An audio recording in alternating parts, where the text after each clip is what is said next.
ಚಳಿ ಯಾರು ಕಡಿಮೆ ಆಗ್ಲಿ, ನೀವು ಚಪ್ಪಾಳೆ ಹೊಡಿಬೇಕಲ್ಲ. ಚಪ್ಪಾಳೆ ನೋಡಿ, ಈಗೆಲ್ಲ ಹೊಸ ಹೊಸ ಚಿಕಿತ್ಸೆಗಳು ಬಚ್ಚಿದಾವೆ, ಮಾತ್ರೆ ನುಂಗದೆ ರೋಗವಾಸಿ ಮಾಡ್ತೀವಿ ಅಂತ. ಅದರಲ್ಲಿ ಚಪ್ಪಾಳೆನೂ ಕೂಡ ಒಂದು ಕಣ್ರಿ. ಮೊನ್ನೆ ಯಾರೋ ಒಬ್ರು ಭಾಷಣ ಮಾಡ್ತಾ ಹೇಳ್ತಿದ್ರು, ಡಾಕ್ಟ್ರು, ಅವರು ಹೃದಯ ಶಸ್ತ್ರಚಿಕಿತ್ಸಕರು, ಹಾರ್ಟ್ ಆಪರೇಷನ್ ಮಾಡೋರು. ಅವರೊಂದು ಮಾತು ಹೇಳಿದ್ರು, ಸುಮಾರು 5,000 to 6,000 ಹೃದಯವನ್ನ ಆಪರೇಷನ್ ಮಾಡಿದ್ದೀನಿ ನಾನು, ಹೃದಯಗಳನ್ನ. ರೈತರು, ಕೂಲಿ ಕಾರ್ಮಿಕರು, ಮಠಾಧಿಪತಿಗಳು, ಹರಕತೆ ಮಾಡೋರು, ತಬಲಾ ಬಾರಿಸೋರು, ಹಾರ್ಮೋನಿಯಂ ಬಾರಿಸೋರು, ಕಳ್ಳರು, ಸುಳ್ಳರು, ಎಲ್ರಿಗೂ ಆಪರೇಷನ್ ಮಾಡಿದೆ. ಆದರೆ ಮಂಗಳಮುಖಿಯರಿಗೆ ಮಾತ್ರ ಆಪರೇಷನ್ ಮಾಡಿಲ್ಲ ಅಂದ್ರು. ಅಂದ್ರೆ ಅರ್ಥ, ಆ ಮಂಗಳಮುಖಿಯರು ಚಪ್ಪಾಳೆ ತಡ್ತಾ, ಗೀತೆ ಆಡ್ತಾ, ಭಜನೆ ಆಡ್ತಾ ಏನೋ ಅವ್ರ ಸಂತೋಷ ಅವ್ರು ಕಳೀತಾರ್ರಿ. ಅವರ ಆ ಕೈ 2 ಘರ್ಷಣೆಗಳಾಗೋ ಮೂಲಕ ಅವ್ರ ಹೃದಯದ ಗಟ್ಟಿತನ ಇದೆ ಅಂತ. ಅದಕ್ಕೆ ಚಪ್ಪಾಳೆ ಭೂಷಣ. ನಿಮ್ಮೆಲ್ಲರ ಚಪ್ಪಾಳೆ ಕಲಾವಿದರಿಗೆ ಒಂದಷ್ಟು ಸ್ಫೂರ್ತಿ, ನಿಮಗೂ ಒಂದಷ್ಟು ಆರೋಗ್ಯ ಭಾಗ್ಯವಾಗಿರೋದ್ರಿಂದ ದಯಮಾಡಿ ಚಪ್ಪಾಳೆ ತಟ್ಟಿ. ನೋಡಿ, ಜೋರು ಮಳೆ ಬಂದ್ರು ಹೋದ್ರೆ ಆಯ್ತು, ಸುಮ್ಮಿರ್ರಪ್ಪ. ಆಹಾ, 2 ಹನಿ ಬೆಳಿತಿದ್ದಂಗೆ ಎಸ್ಕೇಪ್. ಅಯ್ಯೋ, ಏನು ಮಳೆಲಿ ನೆಂದು ಸುಮಾರು ಜನ ಸತ್ತೋಗ್ಬಿಟ್ಟವ್ರೆ. ಅದಕ್ಕೆ ಏನ್ ಅಷ್ಟೊಂದು ಏನಾಗ್ಬಿಡ್ಬೋದ್ರಿ ಅಂದ ತೀರ. ಹೌದು, ಗೊತ್ತು, ನಮಗೂ ಗೊತ್ತು. ನೀವು ಮಳೆ ಜಾಸ್ತಿ ಬಂದ್ರೆ ನಾನು ಕಾರ್ಯಕ್ರಮ ನಿಲ್ಲಿಸ್ತೀನಿ, ನಾನು ಆಡೋದಿಲ್ಲ. ಸಮಾಧಾನವೇ ಬೇಡವಾ? ಹೇಳೋಕ್ಕೊಂದು ಚಾನ್ಸು ಅಂತ ಡಡಕ್ಕಂತ ಮ್ಯಾಕೆದ್ದು ಬಿಡೋದಾ? ಕೂತ್ಕೊಳ್ರಿ, ಇಲ್ಲಿ ನೋಡುವ. ವರುಣರಾಯನ ಕೃಪೆ. ಪ್ರಕೃತಿ ಮುಂದೆ ನಾನು ಇಲ್ಲ, ನೀವು ಇಲ್ಲ ರೀ. ನಾವೇನು ಸ್ಪೆಷಲ್ ಏನಿಲ್ಲ ಇಲ್ಲಿ. ಪ್ರಕೃತಿ ಯಾಕೆ ಮಳೆ ಬರ್ತಿದೀಯಪ್ಪ ಅಂತ ಕೇಳಿದ್ರೆ ಖುಷಿ ಆಯ್ತು, ಅದಕ್ಕೆ ಬಂದಿರು. ನಾವೇನು ಮಾಡುವ ಅಲ್ವಾ? ನೀವೆಲ್ಲ ಎಷ್ಟು ಚೆನ್ನಾಗಿ ದೀಪ ಹಚ್ಚಿದ್ರಿ. ನಾನೇ ಕಣೋ ಇಲ್ಲ ಜಯ, ಮಳೆ ರೂಪದಲ್ಲಿ ಬಂದೀವಿ ನಿಂದ್ರೆ ಬೇಡ ಅನ್ನೋ ಕಾಯ್ತದ. ಬಾ ತಾತ ಅನ್ಬೇಕಷ್ಟೇ. ಈಗ ನಾನು ಬಾರಪ್ಪ ಅನ್ಬೇಕು ನಾನು. ಬನ್ನಿ ಸರ್, ಸರಿಯಾಗಿ ಹಿಡ್ಕೊಳ್ಳಿ, ನೀಟಾಗಿ ಹಿಡ್ಕೊಳ್ಳಿ. ಹಾಂ, ಏನಿದು ಕ್ರೇನ್ ಕ್ಯಾಮ್ರಾ ಓಡಾಡ್ದಂಗೆ ಓಡಾಡ್ತದೆ? ನಿಂತ್ಕೊಂಡು ಹಿಡ್ಕೊಳ್ಳಿ ಸಾರ್. ಏನು ವಾಚು, ಏನು ಸ್ಟೈಲು. ಈ ಕಡೆ ನೋಡ್ರಿ, ಈ ಕಡೆ ನೋಡ್ರಿ, ಹಿಡ್ಕೊಳ್ಳಿ. ಇಲ್ಲಿ ನೋಡ್ರಿ ಸ್ವಾಮಿಗಳು. ಇವತ್ತು ಏನು ಸುಕ್ಷೇತ್ರ ಶ್ರೀ ಕೋಡಿ ಮಠ. ಕೋಡಿ ಮಠಕ್ಕೊಂದು ದೊಡ್ಡ ಅಹಿತ್ಯ ಇದೆ. ಇಲ್ಲಿಗೆ ಮಾಜಿ ಪ್ರಧಾನಮಂತ್ರಿಗಳು ಬಂದಿದ್ದಾರೆ, ಹೈಕೋರ್ಟ್ನ ಮುಖ್ಯ ನ್ಯಾಯಾಧೀಶರು ಬಂದಿದ್ದಾರೆ. ಸಮಾಜದ ಸ್ತರದಲ್ಲಿ ಏನು ಮುಖ್ಯ ಗಣತವಂತ ವ್ಯಕ್ತಿಗಳಿದ್ದಾರೆ ಅವರೆಲ್ಲ ಬಂದವ್ರಿ ಈ ಮಠಕ್ಕೆ. ಸುಮ್ಮನೆ ಯಾರು ಬರಲ್ಲ ರೀ, ಸುಮ್ಮನೆ ಯಾರು ಬರ್ತಾರೆ? ಒಂದು ಸ್ಥಳಕ್ಕೆ ಹೋದ್ರೆ ಒಳ್ಳೇದಾದ್ರೆ ತಾನೇ ಅವರೆಲ್ಲ ಬರೋದು. ಆದ್ರಿಂದ ಈ ಸುಕ್ಷೇತ್ರಕ್ಕೆ ಬಂದು ಒಳಿತು ಕಂಡೋದಕ್ಕೆ ಅವರು ಬಂದರು.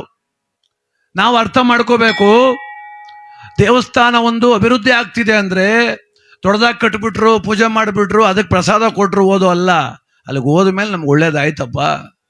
ಮನಸ್ಸು ಬದಲಾವಣೆ ಆಗಬೇಕು. ಸನ್ನಿಧಾನಕ್ಕೆ ಬಂದು ತಿರುಪತಿಗೆ ಹೋಗಿದ್ವಿ ದೇವಸ್ಥಾನಕ್ಕೆ, ಸ್ನೇಹಿತರೆಲ್ಲ ಎಲ್ಲ ಉಂಡಿ ಕಾಸು ಹಾಕಿದ್ರೆ ನಮ್ಮ ಫ್ರೆಂಡು ಶುಗರ್ ಮಾತ್ರೆ ಹಾಕ್ಬಿಟ್ಟ ಒಳಕ್ಕೆ. ಯಾಕೋ ಅಂದೆ, ನನ್ನ ಹೆಂಡ್ತಿ ಹೇಳವಳೆ, ತಿರುಪತಿ ಉಂಡಿಗೆ ಶುಗರ್ ಮಾತ್ರೆ ಹಾಕಿದ್ರೆ ಇನ್ಮೇಲೆ ನುಂಗಂಗಿಲ್ವಂತೆ, ವಾಸಿ ಆಗ್ಬಿಡ್ತದೆ ಅಂತ. ಓಲಿ ಬಿಡಪ್ಪ ಅಂತೆ. ಬೆಟ್ಟ ಕೆಳಗೆ ಕೆಳದು ಬತ್ತಿದಂಗೆ ತಲ್ಸುತ್ತ ಅಪ್ಪನ್ ಬಿದ್ದೋಗ್ಬಿಟ್ಟ. ಓದ್ಕೋದ್ರೆ ಶುಗರ್ 700 ಆಗತ್ತೆ. ಡಾಕ್ಟ್ರ್ ಅಂದ್ರು, ಏನಕ್ಕಪ್ಪ ಅಂದ್ರು, ಉಂಡಿಗೆ ಮಾತ್ರೆ ಹಾಕ್ತೆ ಅಂತ. ಆಸ್ಪತ್ರೆ ಎಲ್ಲ ಮುಚ್ಚೋಗೋಗನೋ, ತಿಮ್ಮಪ್ಪಂಗೆ ಮಾತ್ರೆ ನುಗ್ಸಕ್ ಬಂದಿದ್ಯಾ ನೀನು ಅಂದ್ರೆ ಅವರು. ಕೆಲವು ಸಲ ದಡ್ರಂಗೆ ಯೋಚನೆ ಮಾಡಬಾರ್ದ್ರಿ. ನಂಬಿಕೆ ಬೇರೆ, ಮೂಢನಂಬಿಕೆ ಬೇರೆ. ಮೌಢ್ಯತೆ ದೂರ ಇಟ್ಟು ನಂಬಿಕೆಯಲ್ಲಿ ಬದುಕಬೇಕು. ನೋಡಿ, ಅರಸರಿಗೆ ಮಕ್ಕಳಿಲ್ಲದ ಕಾರಣ ಗುರುಗಳ ಕರುಣೆಯಿಂದ ಮಗುವಾಯಿತು, ನೀಲಮ್ಮ ಅಂತ ಹೆಸರಾಯಿತು. 60 ವರ್ಷದ ಮೇಲೆ ಬರಬೇಕಾದ ವೈರಾಗ್ಯ 6 ವರ್ಷ ತುಂಬುವಷ್ಟರಲ್ಲೇ ಬಂತು. ಗುರು ಸೇವೆಯ ದಿವ್ಯ ಭಾಗ್ಯ ಅಂತೇಳಿ ಗುರುಗಳು ಗದ್ದೆಗೆ ಪ್ರವೇಶ ಮಾಡುವ ಮುನ್ನ ನೀಲಮ್ಮ ಪ್ರವೇಶ ಮಾಡ್ತಾರೆ ಅಂದ್ರೆ ಈ ಕ್ಷೇತ್ರ ಎಂಥದ್ದು ಅಂತ ನೀವೆಲ್ಲರೂ ಅರ್ಥ ಮಾಡ್ಕೊಳ್ಬೇಕು. 6 ವರ್ಷಕ್ಕೆ ಆಧ್ಯಾತ್ಮ ಬರ್ತದ? ಬರ್ಲಿಕ್ಕೆ ಸಾಧ್ಯವೇ ಇಲ್ಲ. ಬಂತು ನೋಡಿ, ಈಗ ಬಂತು. ಇಡಿ ಕ್ರೇನ್ ನಿಂತ್ಕೊಂಡು ಹಿಡ್ಕೊಳ್ಳೋ ಮಾರ, ನಿಂತ್ಕೊಳ್ರಿ, ಇಲ್ಲಿ ನಿಂತ್ಕೋ. ಅದೇ ಸ್ಟಿಲ್ ಕ್ಯಾಮ್ರಾ ಅಲ್ವಾ, ಕ್ರೇನ್ ಕ್ಯಾಮ್ರಾ ಓಡಾಡ್ತದದು. ಅದಕ್ಕೆ ಈ ಒಂದು ದಿವ್ಯವಾದ ಕ್ಷೇತ್ರ ಏನಿವತ್ತು ಪರಮ ಪೂಜ್ಯ ಪ್ರಸ್ತುತ ಪೀಠಾಧಿಪತಿಗಳು ಗುರುಗಳು ಈ ನಾಡಿಗೆ ತಮ್ಮ ಭವಿಷ್ಯದ ಮೂಲಕ ಎಚ್ಚರಿಕೆಯನ್ನು ಕೊಡ್ತಾ ಇದ್ದವರು, ಅದನ್ನೆಲ್ಲವನ್ನು ರಚಿಸಿದಂಥ ಶಿವಲಿಂಗಜ್ಜಯ್ಯನ ಗದ್ದಿಗೆ ಕೂಡ ಇದೆ. ನಡೆದಾಡುವ ದೈವವಾಗಿ ಹಲವಾರು ಪಾವಾಡಗಳನ್ನು ಮಾಡಿ ಸರ್ಪದ ವಿಷದಿಂದ ರೈತನನ್ನ ಕಾಪಾಡಿ ಕುಹಕಿಗೆ ಅಮಾವಾಸ್ಯೆಯಲ್ಲಿ ಚಂದ್ರನನ್ನ ತೋರಿದಂಥ ದಿವ್ಯ ಕ್ಷೇತ್ರ. ಇಂಥ ಕ್ಷೇತ್ರ, ಇಂಥ ಪಾವನಮಯವಾದ ಕ್ಷೇತ್ರ ಮೊದಲು ಬಾರಿಗೆ ನಾವು ಬಂದಿದ್ದೀವಿ, ತಾವು ಬಂದಿದ್ದೀರಿ. ಏನು ಚೆನ್ನಾಗಿ ತಲೆ ಮೇಲೆ ಟವಲ್ ಹಾಕಿ ಕೂತಿದ್ದೀರಿ. ತೆಗರಿ ಸಾರ್, ಶಿವ ಸಾರ್ ಬನ್ನಿ, ನನ್ನ ಪ್ರೀತಿಯ ಶಿಷ್ಯ ಬಾರಿಲಿ. ಪ್ರೀತಿಯ ಶಿಷ್ಯ ಈ ಭಾಗದಲ್ಲಿ ನಮ್ಮ ಉಳಿಯಾರು ಸೀಗೆ ಬಾಗಿಯ ಶಿವು, ತುಂಬ ಅಭಿಮಾನ, ತುಂಬ ಪ್ರೀತಿ, ಒಳ್ಳೆ ಕಲಾವಿದ ಕೂಡ. ತುಂಬ ಜನ ಫೋನ್ ಮಾಡ್ತಾರೆ, ಸರ್ ತುಂಬ ಚೆನ್ನಾಗಿ ಆಡ್ತೀರಿ ಅಂತ. ಸರ್ ಇಲ್ಲೋ ನನಗೆ ಆರೋಗ್ಯ ಸರಿ ಇಲ್ಲ, ಕುಳಿತು ನಿಮ್ಮ ಪದ ಕೇಳ್ತೀನಿ ಅಂತಾರೆ. ವೃದ್ಧಾಪ್ಯ ಮನಗಿದ್ದೀನಪ್ಪ, ಮಗ ಸರಿಯಾಗಿ ನೋಡ್ಕೊಂತಿಲ್ಲ, ನಿನ್ನ ಗೀತೆ ಎಲ್ಲ ಕೇಳ್ತೀನಿ ಅಂತಾರೆ. ನಾನು ನೋವು ಮರಿತೀನಿ ಅಂತಾರೆ. ನಿದ್ದೆ ಹೋಯ್ತು ಅಂತಾರೆ, ನಿದ್ದೆ ಬಂತು ಅಂತಾರೆ. ಮೊನ್ನೆ ಒಬ್ಬ ಫೋನ್ ಮಾಡಿದ, ಅಣ್ಣ ನಿನ್ನ ಸಾಂಗ್ ಕೇಳ್ಕೊಂಡು 90 ಹೊಡೆದ್ರೆ ಒಂದು ಕ್ವಾರ್ಟರ್ ಹೊಡೆದಂಗೆ ಆಯ್ತದೆ ಅಂದ. ಸರಿ ಬಿಡಪ್ಪ, ಆಯಿತು ಬಿಡೋ, ಸುಮಾರಾಗಿ ಕುಡಿಯೋ ಅಂದೆ ನಾನು. ಎಲ್ಲ ಸತ್ಯ. ಯಾಕೆ ಅಂದರೆ ನಾನು ಹಾಸ್ಯ ಮಾಡ್ತೀನಿ, ನನಗೂ ಹಾಸ್ಯ ಮಾಡ್ತಾರೆ ಜನ, ತಿರ್ಗಿ ಅವ್ರು ನನಗೂ ಹಾಸ್ಯ ಮಾಡ್ತಾರೆ. ಅವನ್ನೆಲ್ಲ ಹಾಸ್ಯಾಸ್ಪದವಾಗಿ ನಾವು ಸ್ವೀಕರಿಸ್ಬೇಕು ಬಾವ, ಯಾಕೆ ಅಂತ ಬೈಯಂಗಿಲ್ಲ. ಇರಲಿ, ಅದಕ್ಕೆ ಸಾರ್ ನೀವು ನಗಲಿ ಅಂತ, ನೀವು ನಮ್ಮೆಲ್ಲ ನಗಿಸ್ತೀರಲ್ಲ, ಅದಕ್ಕೆ ನಿಮ್ಮನ್ನೂ ನಗಿಸುವ ಅಂತ ಹೇಳಿದೆ, ಬೇಜಾರು ಮಾಡ್ಕೊಂಬೇಡಿ ಅಂತಾರೆ. ಆಯ್ತು ಬಾಪ, ಹೀಗೆ ನಗ್ನಗ್ತಾರೆ, ಖುಷಿಯಾಗಿರಯ ಅಂತ. ಅದಕ್ಕೋಸ್ಕರ ಈ ನಗು, ಈ ಸಂತೋಷ, ಈ ಮಂದಿರದ, ಈ ಮಠದ ಆವರಣದ ಈ ಸೌಭಾಗ್ಯ, ದರ್ಶನ ಸೌಭಾಗ್ಯ ಮತ್ತೆ ವರ್ಷಗಳಲ್ಲಿ ನಮಗೆ ಸಿಗಲಿ. ಕಾರ್ತಿಕ ದೀಪೋತ್ಸವ, ಧಾರ್ಮಿಕ ಸಭೆ, ಅನ್ನದಾಸೋಹ, ಈ ಸಂದರ್ಭದಲ್ಲಿ ನಮ್ಮ ತಂಡದ ಕಾರ್ಯಕ್ರಮ ಇವೆಲ್ಲವೂ ಕೂಡ ಪ್ರಾಯೋಜಕತ್ವ ಮಾಡಿ ಹಲವಾರು ಭಕ್ತರ ಸೇವೆ ಇದು. ಗುರುಗಳೇನು ದುಡ್ಡು ಮಠದಿಂದಾನೇ ದುಡ್ಡು ಹಾಕಿ ಮಾಡ್ಬೇಕಂತಿಲ್ಲ, ಗುರುಗಳೇ ನಾನು ಮಾಡ್ತೀನಿ ಸೇವೆ ಅಂತ ನೀವೆಲ್ಲ ಬಂದ್ರಿ. ಯಾಕೆ ಬಂದ್ರಿ? ಆ ಸೇವೆ ಮಾಡೋ ಸೌಭಾಗ್ಯದ ಜೊತೆಗೆ ಶಕ್ತಿಯನ್ನು ಗುರು ಕೊಟ್ಟಿದ್ದಾರೆ ನಿಮ್ಗೆ, ಅದಕ್ಕೆ ಬಂದಿದ್ದೀರಿ. ಸುಮ್ಮನೆ ಯಾರು ಸೇವೆ ಮಾಡಕ್ಕೆ ಹೊರಡಲ್ಲ, ಅವ್ರಿಗೆ ಒಳ್ಳೇದಾಗಿರ್ತದೆ ಅದಕ್ಕೆ ಬರ್ತಾರೆ. ಸಾಲ ಮಾಡಿ ಸೇವೆ ಮಾಡುವುದಂಥದ್ದು ಯಾರೂ ಇಲ್ಲ ಈ ಜಗತ್ತೊಳಗೆ. ಅದಕ್ಕೋಸ್ಕರ ಈ ಕ್ಷೇತ್ರಕ್ಕೆ ಬಂದು ಒಳಿತನ್ನು ಕಂಡ ತಮಗೆ ಕಷ್ಟ ಕಾರ್ಪಣ್ಯ ದೂರ ಆಗಲಿ, ಎಲ್ಲರ ಬದುಕು ಆನಂದವಾಗಿರಲಿ. ಮತ್ತು ಒಂದು ಗೀತೆಯನ್ನು ಹಾಡ್ತಾ ಕಾರ್ಯಕ್ರಮವನ್ನು ಮುಂದುವರಿಸೋಣ. ಶಿವನ ಸ್ಮರಣೆಯ ಜೊತೆಗೆ, ಹರಿಯ ಸ್ಮರಣೆಯ ಜೊತೆಗೆ ನಮ್ಮನ್ನು ನಾವು ತಿಳಿದುಕೊಳ್ಳೋ ಪ್ರಯತ್ನ ಮಾಡೋಣ. ಯಾರ ಹೊಲ ಯಾರ ಮನೆ ನೆಚ್ಚಿ ಕುಂತೆ ಸುಳ್ಳೆ ಎಲ್ಲ, ನಾನು ನನ್ನದು ಎನ್ನುತ್ತೀಯಲ್ಲ, ನೀವು ಹೋಗುವುದು ಗೊತ್ತೇ ಇಲ್ಲ. 4 ಹನಿ ಮಳೆ ಬಂದೀತೆಂದು ಅಕ್ಕ ಎದ್ದು ಹೊರಟಾರಲ್ಲ, ಮೇಕಪ್ ಎಲ್ಲ ಹೋಯಿತಲ್ಲ, ನಮ್ಮ ನೋಡೋರ್ಯಾರು ಇಲ್ಲ, ಅಕ್ಕ ಹೋಗಿ ಬರುವೀರಾ. ಆಯ್ತು, ಪರವಾಗಿಲ್ಲ, ಇರ್ಲಿ ಪಾಪ. ಅವ್ರು ಎಷ್ಟೊತ್ತು ಒಂದು ಕೂತ್ಕೊಂಡಾರ ಸರ್. ಸೀರೆ ಬೇರೆ 80,000 ದುಡ್ಡುಗ ಬಂದಿರ್ತಾರೆ, ನೆಂದೋಗ್ಬಿಟ್ರೆ ಕಷ್ಟ ಆಗ್ತದೆ. ಶಿವಾನುಗ್ರಹ.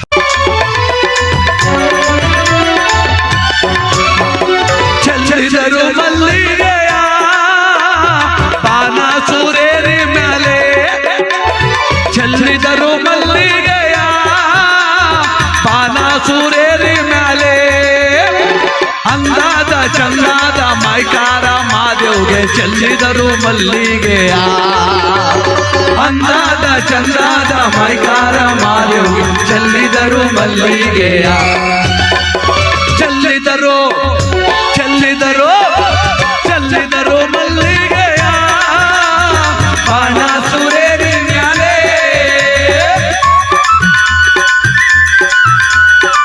ಮಾದೇಶ್ವರ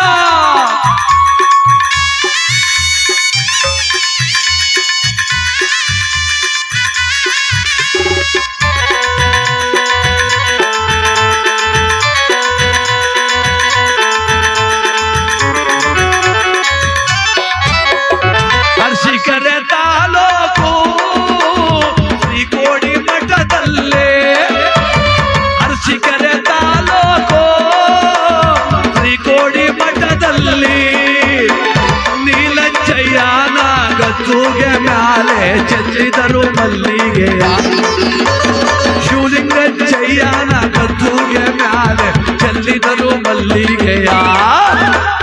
ಚೆಲ್ಲಿದರು ಚೆಲ್ಲಿದರು ಚೆಲ್ಲಿದರು ಮಲ್ಲಿಗೆಯ ಪಾನ ಸೂರೇರಿ ಮ್ಯಾಲೆ.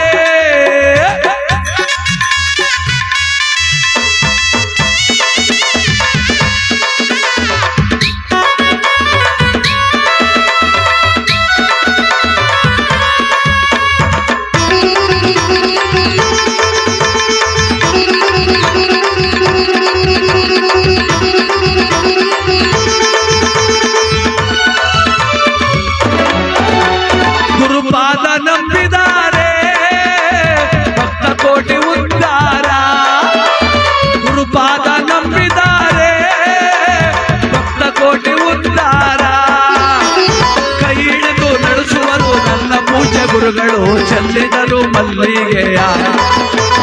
ಕೈ ಹಿಡಿದು ನಡೆಸುವರು ನನ್ನ ಪ್ರೀತಿ ಗುರುಗಳು ಚೆಲ್ಲಿದರು ಮಲ್ಲಿಗೆಯ. ಚೆಲ್ಲಿದರು ಚೆಲ್ಲಿದರು ಚೆಲ್ಲಿದರು ಮಲ್ಲಿಗೆಯ. ಬಾಣಾಸುರೇರಿ ಮ್ಯಾಲೆ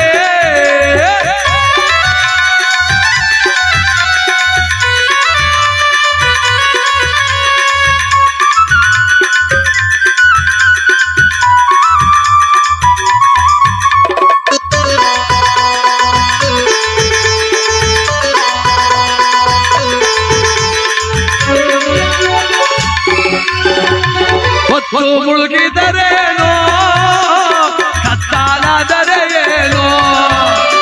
ಹೊತ್ತು ಮುಳುಗಿದರೇನೋ ಕತ್ತಾಲಾದರೆ ಏನೋ. ಆ ಕೋಡಿ ಮಠದ ಬಯಲೆಲ್ಲ ಬಂಗಾರವಾಯಿತು ಚೆಲ್ಲಿದರು ಮಲ್ಲಿಗೆಯ. ಕೋಡಿ ಮಠದ ಬಯಲೆಲ್ಲ ಬಂಗಾರವಾಯಿತು ಚೆಲ್ಲಿದರು ಮಲ್ಲಿಗೆಯ. ಚೆಲ್ಲಿದರು ಚೆಲ್ಲಿದರು ಚೆಲ್ಲಿದರು ಮಲ್ಲಿಗೆಯ.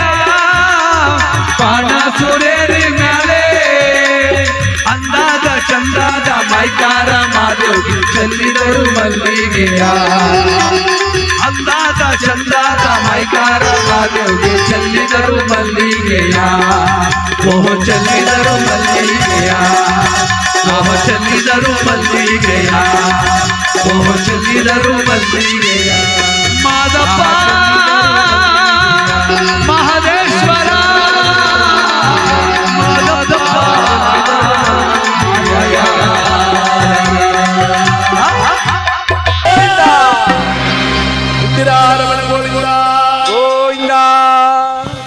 ಇವತ್ತು ನಮ್ಮ ಶಬರಿಮಲೆ ಯಾತ್ರಾರ್ಥಿಗಳು ನಮ್ಮ ಕಾರ್ಯಕ್ರಮವನ್ನ ಈ ಮೊಬೈಲಲ್ಲಿ ನೋಡಿ ನಮ್ಮನ್ನ ಅವರ ಪರಿಚಯ ನಮಗಿಲ್ಲ, ನಮ್ಮ ಪರಿಚಯ ಅವರಿಗಿಲ್ಲ. ನೀವು ಬಂದು ನಮ್ಮ ಕಾರ್ಯಕ್ರಮ ನಡೆಸ್ಕೊಡ್ಬೇಕು, ಶಬರಿಮಲೆ ಯಾತ್ರೆಗೆ ತಾವು ಈ ಒಂದು ಒಳ್ಳೆ ಕಾರ್ಯಕ್ರಮ ನಡೆಸ್ಕೊಡ್ಬೇಕು ಅಂತ ತಿಂಗಳ ಹಿಂದೇನೆ ನಮ್ಮ ಕಾರ್ಯಕ್ರಮವನ್ನು ಗೊತ್ತು ಮಾಡಿ ಇವತ್ತು ನಾವು ಈ ಒಂದು ಸ್ಥಳಕ್ಕೆ ಬಂದಾಗ ಗೊತ್ತಾಯಿತು ಇದು ಒಳ್ಳೆ ಪುಣ್ಯಕ್ಷೇತ್ರ, ಚೌಡೇಶ್ವರಿಯ ತಾಣ. ಇಂಥ ಪವಿತ್ರವಾದ ಪುಣ್ಯ ದಿನ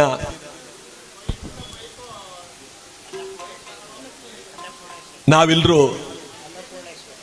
ಭಕ್ತಿಯಿಂದ ಪರಮಾತ್ಮನ ಪುಣ್ಯನಾಮ ಸ್ಮರಣೆಯನ್ನು ಮಾಡುತ್ತಿರುವಂತಹ ಸಂದರ್ಭದಲ್ಲಿ ಇವತ್ತು ನೋಡಿ ಎಂಥ ಒಂದು ಸುದಿನ. ಧರ್ಮಸ್ಥಳ, ಹೊರನಾಡು, ಮಲೈಮಾದೇಶ್ವರನ ಬೆಟ್ಟ, ಗೋಕರ್ಣ ಕ್ಷೇತ್ರಗಳಲ್ಲಿ ಲಕ್ಷದೀಪ ನಡೆಯುವಂತಹ ಪವಿತ್ರವಾದಂಥ ಪುಣ್ಯ ದಿನ. ಶಬರಿಮಲೆಯಲ್ಲಿ 100 ಮೈಲಿಗಳ ದೂರ ಸಾಲುಗಟ್ಟಿ ನಿಂತ ವಾಹನಗಳು, ಶಬರಿಮಲೆ ಯಾತ್ರಾರ್ಥಿಗಳು ಲಕ್ಷೋಪಲಕ್ಷ ಜನ. ಅದೇನೋ ಕಾಯಿಲೆ ಅಂದ್ರೂ ಕೂಡ ಅದು ಲೆಕ್ಕಿಸದೆ ಯಾವುದೂ ಇಲ್ಲ.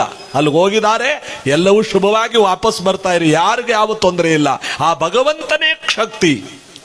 ಇಂಥ ಶಕ್ತಿ ಪ್ರದಾಯಕವಾದಂಥ ಪುಣ್ಯ ದಿವಸದಲ್ಲಿ ನಾವೆಲ್ಲರೂ ಕೂಡ ಭಕ್ತಿಯಿಂದ ನಮ್ಮ ಗ್ರಾಮ ದೇವತೆಗಳಿದೆಯಲ್ಲ, ಆ ಗ್ರಾಮ ದೇವತೆಗಳೇ ನಮಗೆ ಶಕ್ತಿಯನ್ನು ಕೊಟ್ಟುಕೊಡೋದು. ಮಹಾಗಣಪತಿ ಆಗ್ಬೋದು, ಚೌಡೇಶ್ವರಿ ಆಗ್ಬೋದು, ನಮ್ಮ ಊರಿಂದ ನಾವು ಬಿಟ್ಟು ಭಕ್ತಿಯಿಂದ ಕರ್ಪೂರ ಹಚ್ಚಿ ಕೈ ಮುಗಿದು ಯಾತ್ರೆ ಕೈಗೊಳ್ತೇವೆ. ಅವರು ಹೋಗಿ ಪುನಃ ಕರ್ಕೊಂಡು ಊರಿಗೆ ಬಂದು ಬಿಡೋ ತನಕ ಅವರೇ ನಮ್ಮ ಜೊತೆಲಿ ಇರ್ತಾರಂತೆ ನೋಡಿ. ಇವತ್ತು ಒಂದು ಬಸ್ಸು ಹೆರಿಮಲೆ ಹತ್ರ ಬಿದ್ದೋಗಿದೆ. ಒಂದು 30 ಜನಕ್ಕೆ ಸಣ್ಣ ಪುಟ್ಟ ಗಾಯಗಳಾಗಿದೆ. ಪ್ರಾಣಾಪಾಯ ಯಾರಿಗೂ ಇಲ್ಲ ನೋಡಿ. ಅಂದ್ರೇನು? ಅಂಥ ಒಂದು ತಿರುವಿಗಳಲ್ಲಿ, ಅಂಥ ಒಂದು ಆಳವಾದಂಥ ಜಾಗದಲ್ಲಿ ಹಿಡಿದು ಹತ್ತುವಂತಹ ಸಂದರ್ಭದಲ್ಲಿ ಆಯ ತಪ್ಪೋದು ನಿಜ. ಆದರೂ ಕೂಡ ಯಾವುದೇ ನೋವಿಲ್ಲದೆ ಆ ಯಾತ್ರೆಯನ್ನು ಕೈಗೊಳ್ತಕ್ಕಂಥದ್ದು ನಮ್ಮೆಲ್ಲರ ಒಂದು ಶಕ್ತಿ ಆ ಭಗವಂತಂದು. ಅದಕ್ಕೆ ಆ ಅನ್ನಪೂರ್ಣೇಶ್ವರಿ ನಮ್ಮೆಲ್ಲರಿಗೂ ಸದಾ ಪೂರ್ಣೆಯಾಗಿ ನಮಗೆಲ್ಲ ಶಕ್ತಿಯನ್ನು ಕೊಡ್ತಕ್ಕಂಥವಳು ಚೌಡೇಶ್ವರಿ, ಆ ಅನ್ನಪೂರ್ಣೆ, ಆ ತಾಯಿಯ ಒಂದು ಸ್ತೋತ್ರವನ್ನು ಮಾಡ್ತಾ ನಾವು ಇವತ್ತಿನ ಈ ಪುಣ್ಯ ಕಾರ್ಯಕ್ರಮಕ್ಕೆ ಬರೋ ಅದ್ಭುತವಾದ ಕಾರ್ಯಕ್ರಮದಲ್ಲಿ ನಾವೆಲ್ಲರೂ ಕೂಡ ಭಕ್ತಿಯಿಂದ ಶಬರಿಮಲೆ ಅಯ್ಯಪ್ಪ ಅಂದ್ರೆ ಯಾರು, ಶಬರಿ ಎಂಬತಕ್ಕಂಥ ಹೆಸರು ಶಬರಿಗಿರಿಗೆ ಯಾಕೆ ಬಂತು, ಯಾವ ನಾವೆಲ್ಲರೂ ಕೂಡ ಮಾಲೆಯನ್ನು ಧರಿಸಿ ಶಬರಿಮಲೆಗೆ ಹೋಗ್ತೀವಲ್ಲ ಯಾಕೆ, ಇದೆಲ್ಲಕ್ಕಿಂತ ಹೆಚ್ಚಾಗಿ ಮಣಿಕಂಠ ಸ್ವಾಮಿಗಳನ್ನು ನಾವು ಬಹಳ ಭಕ್ತಿಯಿಂದ ಪೂಜೆ ಮಾಡಿ ಕರ್ಕೊಂಡು ಹೋಗ್ತೀವಲ್ಲ ಯಾಕೆ, ಇದಕ್ಕೆಲ್ಲ ಅರ್ಥ ಇದೆ ನೋಡಿ. ಈ ಶಬರಿಗಿರಿ ಧರ್ಮಶಾಸ್ತ್ರನಾಗಿರ್ತಕ್ಕಂಥ ಅಯ್ಯಪ್ಪ ಮಣಿಕಂಠನಾಗಿ ತಾನು ಭೂಲೋಕಕ್ಕೆ ಬರುವುದಕ್ಕೆ ಕಾರಣ ಮಹಿಷಿಯ ಅಟ್ಟಹಾಸ. ಮಹಿಷಾಸುರ ನೀವೆಲ್ಲ ಕೇಳಿದಿರಲ್ಲ, ಮೈಸೂರಿನ ಮಹಿಷಾಸುರ ಎಂಬುದಾಗಿ ಮಹಿಷಪುರ ಎಂಬುದಾಗಿ ಹೆಸರಾದಂಥ ಮೈಸೂರಿನ ಸಾಮ್ರಾಜ್ಯವನ್ನು ಅಂದ್ರೇನು, ಮೈಸೂರಿನ ಒಂದು ವೈಭೋಗವಾಗಿರ್ತಕ್ಕಂಥ ಸ್ಥಳದಲ್ಲಿ ಚಾಮುಂಡೇಶ್ವರಿಯಾಗಿ ನೆಲೆಯಾಗಿರ್ತಕ್ಕಂಥ ತಾಯಿ ಮಹಿಷನನ್ನ ಕೊಂದು ಒಂದು ಹೆಣ್ಣಿನಿಂದ ಸಾವು ಬರಲಿ ಅಂತ ಅವನು ಕೇಳಿಕೊಂಡಿರುವ ವರಕ್ಕೆ ತಕ್ಕ ಹಾಗೆ ಯಾವ ಮಹಾನುಭಾವಳಾಗಿರ್ತಕ್ಕಂಥ ರಾಜರಾಜೇಶ್ವರಿ ಭೂಲೋಕದಲ್ಲಿ ಅವತಾರವನ್ನು ತಾಳಿ ಚಾಮುಂಡೇಶ್ವರಿಯಾಗಿ ಯಾವ ಚಂಡಮುಂಡಾಸುರರನ್ನ ಕೊಂದು ಚಾಮುಂಡಿಯಾಗಿ, ಶುಂಭರಿಶುಂಭಾಸುರರನ್ನ ಕೊಂದು ಶಾಂಭವಿಯಾಗಿ, ಮಹಿಷಾಸುರನನ್ನು ಕೊಂದು ಮಹಿಷಾಸುರ ಮರ್ಧಿನಿ ಎಂಬುದಾಗಿ ಸರಾದಂತಹ ತಾಯಿ ಬೆಟ್ಟದಲ್ಲಿ ನೆಲೆಯಾಗ್ತಾಳೆ. ಆ ಮಹಿಷನ ತಂಗಿಯಾದಂತ ಮಹಿಷಿ ಎಂಬತಕ್ಕಂಥ ರಾಕ್ಷಸಿ ಅಟ್ಟಹಾಸದಿಂದ ಭೂಲೋಕದಲ್ಲಿ ಮೆರಿತಾ ಇರಬೇಕಾದ್ರೆ ದೇವತೆಗಳಿಗೆ ಒಂದು ತಪ್ಪು ಅಂದ್ರೆ ಮತ್ತೊಂದು ಕಷ್ಟ ಶುರುವಾಗುತ್ತೆ. ಬ್ರಹ್ಮ ಮಾನಸ ಪುತ್ರರಾಗಿರ್ತಕ್ಕಂಥ ನಾರದ ಮಹಾತ್ಮರು ಬರ್ತಾರೆ ಇಲ್ಲಿಗೆ ದೇವಲೋಕಕ್ಕೆ. ದೇವೇಂದ್ರ ಏನ್ ಮಾಡಿದಾನೆ, ಆ ವೈಭೋಗವಾಗಿರ್ತಕ್ಕಂಥ ದೇವಲೋಕದಲ್ಲಿ ರಂಭಾ ಊರ್ವಶಿ ಅಪ್ಸರ ತಿಲೋತ್ತಮಯರಿಂದ ಗಾನಾಲಾಪನೆ ಮಾಡಿಕೊಂಡು ಆನಂದ ಪಡ್ತಾ ಇದ್ದಾನೆ. ನಾರದರು ನಾರಾಯಣ ನಾರಾಯಣ, ಅಯ್ಯ ದೇವೇಂದ್ರ ಯಾವಾಗ್ಲೂ ಸರಸವಿರಸಗಳಲ್ಲೇ ತುಂಬಿದೆಯಲ್ಲಪ್ಪ ನೀನು, ನಿನ್ಗೆ ಇನ್ನೊಂದು ಗಂಡಾಂತರ ಕಾದಿದೆ. ರೇ ಪೂಜ್ಯರೇ, ಒಂದು ಕೆಲಸ ನೋಡಿ ಹೋಗ್ರಿ, ನಿಮಗೆ ಸಮಯ ಸಂದರ್ಭ ಏನು ಇಲ್ವಾ? ನಾನು ಎಷ್ಟು ಸಂತೋಷದಲ್ಲಿ ರಂಭಾ ಊರ್ವಶಿಯರ ತೋಳ್ ಬಲದಲ್ಲಿ ನಾನು ಆನಂದ ಪಡ್ತಿರುವಾಗ ಇಲ್ಲೂ ನಿಮ್ಮ ಕಾಟ ತಪ್ಪಲಿಲ್ವಲ್ರಿ? ಓಹೋ, ಹಾಗಾದ್ರೆ ನಾನು ಹೇಳ್ತಿರೋ ಮಾತು ನಿನಗಿಷ್ಟವಿಲ್ಲವೋ? ರೇ ನಾರದರೆ, ಮಹಿಷಾಸುರನನ್ನು ಕೊಂದಾಯಿತು, ಮಹಿಷಾಸುರನ ಅಟ್ಟಹಾಸವೇ ಮುಗಿದೋಯ್ತು ಅಂದ ಮೇಲೆ ನಮಗೆ ಯಾರಿಂದ ತಾನೇ ತೊಂದರೆ ಇದೆ? ಇನ್ನು ಇದೆ, ಗಂಡಾಂತರ ಇದೆ. ಆ ಮಹಿಷನ ತಂಗಿ ಮಹಿಷಿ ಇನ್ನೊಬ್ಬಳಿದಾಳೆ. ಒಂದು ಹೆಣ್ಣಿಗೆ ಈ ದೇವೇಂದ್ರ ಹೆದರುವನೇ? ಸಾಧ್ಯವಿಲ್ಲ. ಹೋಗಿ ಪೂಜ್ಯರೇ ಆ ಕಡೆಗೆ. ಹಾಗನ್ನು ಬೇಡ ದೇವೇಂದ್ರ, ಅಂತ ವೀರಾದಿ ವೀರನಾದ ಮಹಿಷಾಸುರನನ್ನು ಕೊಂದವಳು ಒಬ್ಬಳು ಹೆಣ್ಣು. ಹೆಣ್ಣನ್ನು ಕೇವಲವಾಗಿ ಮಾತನಾಡಬೇಡ. ರೇ ನಾರದರೆ, ಯಾರೇನೇ ಬಂದರೂ ನಾನು ಎದುರುಕೊಳ್ಳುವನಲ್ಲ. ನನ್ನ ಕೈಯಲ್ಲಿ ವಜ್ರಾಯುಧ ಇದೆ. ಅಲ್ಲ, ಹಿಂದೆ ಆ ವಜ್ರಾಯುಧ ಏನು ಕೆಲಸನೇ ಮಾಡಲಿಲ್ಲ? ಆ ತಾಯಿ ಚಾಮುಂಡೇಶ್ವರಿ ಅವತಾರ ತಾಳಬೇಕಾಗಿತ್ತು, ಮರ್ತು ಬಿಟ್ಟಿಯಾ? ಗುಹೆ ಒಳಗೆ ಉತ್ಕೊಂಡು ಕೂತಿದ್ದೆ, ಯಾರಿಗೂ ಗೊತ್ತಿಲ್ಲದ ಹಾಗೆ ರಾಕ್ಷಸ ಎದುರುಕೊಂಡು ಎಷ್ಟೋ ದೂರ ಪಲಾಯನ ಮಾಡಿದ್ದೆ. ಇದೆಲ್ಲ ನಾನು ನೋಡಿದ್ದೀನಿ. ಈಗ ನೀನು ಬುದ್ಧಿವಂತನಾದ್ರೆ, ಎಚ್ಚರವಾದ್ರೆ ಸರಿ. ನಾರದರೆ, ಅಷ್ಟ ದಿಕ್ಪಾಲಕರ ಮಧ್ಯದಲ್ಲಿ ವೈಭೋಗವಾಗಿ ಸಾಮ್ರಾಜ್ಯವನ್ನು ಆಳುತ್ತಿರುವ ಸುರಪತಿಯಾದ ನನಗೆ ಯಾರಿಂದಲೂ ಏನು ಕೇಡು ತಪ್ಪಿಲ್ಲ. ಎಲ್ಲಿಂದ ನಿನ್ನ ಬಾಯಲ್ಲಿ ಬಂತು ನೋಡು, ಕೇಡು ತಪ್ಪಿಲ್ಲ ಅಂದ್ರೆ ನಿನಗೆ ಅದು ತಪ್ಪೋದಿಲ್ಲ. ನಾನಿನ್ನ ಬರೋ ವಿಚಾರ ಹೇಳಿದ್ದೀನಿ, ಮುಂದಿನ ಕೆಲಸ ನಿನ್ನದು. ನಾರದರೆ, ಆ ಮಹಿಷಿ ತನ್ನ ಅಣ್ಣನಂತೆ ಶೂರಳೆ ಧೀರಳೆ. ಅಷ್ಟು ಮಾತ್ರವಲ್ಲ, ಪೂರ್ವಜರ ವಿಚಾರವನ್ನೆಲ್ಲ ತಿಳಿದು ಕೆರಳಿ ನಿಂತಿದ್ದಾಳೆ. ಓಹೋ, ಹಾಗಾದ್ರೆ ಮುಂದೆ ಈಗ ಬಾ ದಾರಿಗೆ. ಈಗ ಸ್ವಲ್ಪ ನಿನಗೆ ಅರ್ಥವಾಯ್ತು ಅಂತ ಕಾಣಿಸುತ್ತೆ ದೇವೇಂದ್ರ. ಮೊದಲು ಈ ರಂಭಾ ಊರ್ವಶಿಯರನ್ನೆಲ್ಲ ಕಳಿಸು. ಯಾವಾಗ್ಲೂ ನಿನಗೆ ಇದೇ ಕಥೆ ಆಗೋಯ್ತಲ್ಲ ಅಂದಾಗ ನಾರದರೆ ಈಗೇನು ಮಾಡಬೇಕು ಅಂದಾಗ ನಾರದರು ಹೇಳ್ತಾರೆ, ಅವಳು ತಪಸ್ಸು ಮಾಡಿ ಸಾವನ್ನ ಗೆಲ್ಲೋದಕ್ಕಿಂತ ಮುಂಚೆ ಅವಳನ್ನು ಸಂಹಾರ ಮಾಡುವುದಕ್ಕೆ ಏನಾದ್ರೂ ಉಪಾಯವನ್ನು ಹುಡುಕಬೇಕು. ಇಷ್ಟ ತಾನೇ, ನಾವೆಲ್ಲ ಉಪಾಯವನ್ನು ಹುಡುಕೋಣ ಅಂತ ನಾರದರು ಯಾವ ವೈಕುಂಠದ ಕಡೆ ಬರ್ತಾ ಇದ್ದಾರೆ.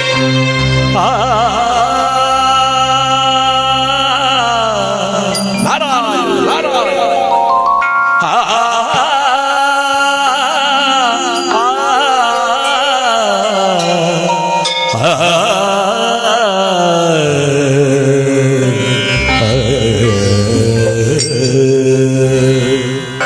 ನಿಗಮಗೋಚರನೆ ಕ್ಷೀರಸಾಗರ ಶಯನ ಭೂಪಾಲಕನೇ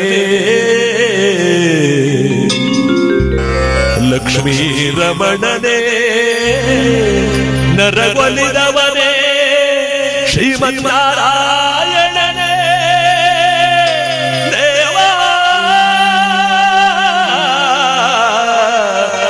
ದೇವಾ. ಭಯನೇ ಆಗೋಯ್ತಲ್ಲಪ್ಪ. ಸೈಜ್ಗಲ್ಲಿ ಎತ್ಕೊಂಬತ್ತಾವ್ರೆ, ಅಡುಗೆಗೆ ವ್ಯವಸ್ಥೆ ಮಾಡ್ತಿರು ನೋಡ್ಬಿಟ್ಟು ನನಗೆ ಎತ್ಕೊಂಬತ್ತಾ ಇದ್ದಾರೆ ನನ್ನಂಗೆ ಆಗ್ಬಿಡ್ತು. ಇರ್ಲಿ, ನಾರಾಯಣ ನಾರಾಯಣ.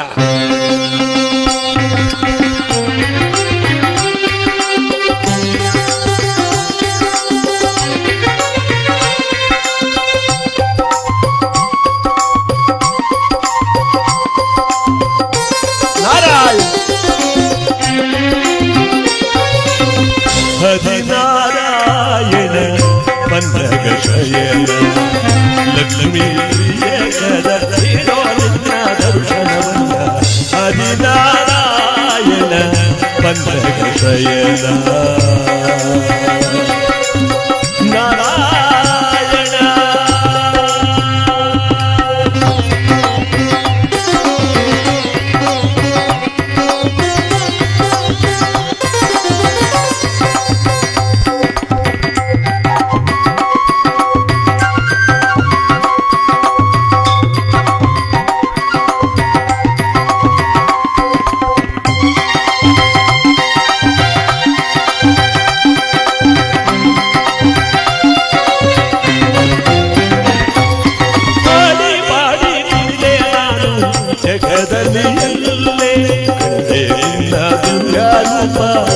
ಕಂಗಡಿದಲ್ಲೇ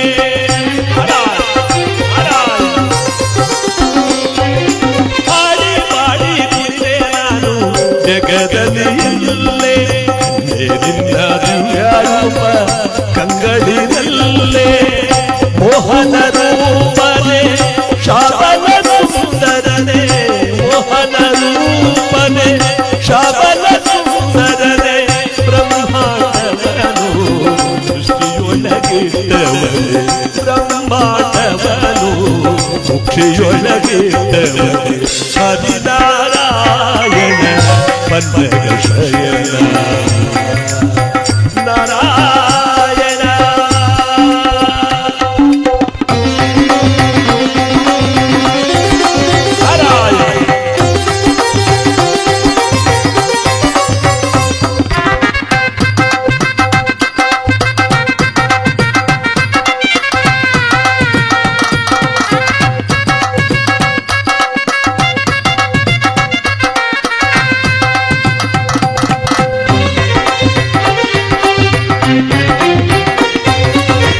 ದೇವ ಬಲವಂತು ಮಹಿಮ ಕರುಣಾ ಸಾಗರ ಶ್ರೀಹರೇ ಶಿರವ ಬಾಬಾ ಶರಣು ನಿನ್ನ ಚರಣದಲ್ಲಿ ನಮಿಸುವೆ ದೇವ ಬಲವಂತು ಮಹಿಮ ಕರುಣಾ ಸಾಗರ ಶ್ರೀಹರೇ ಶಿರವ ಬಾಬಾ ಶರಣು ನಿನ್ನ ಚರಣದಲ್ಲಿ ನಮಿಸುವೆ ಎನಗೆ ಕೃಪೆಯ ತೋರೋ ಭಕ್ತಿ ಭಗವನಿಗೆ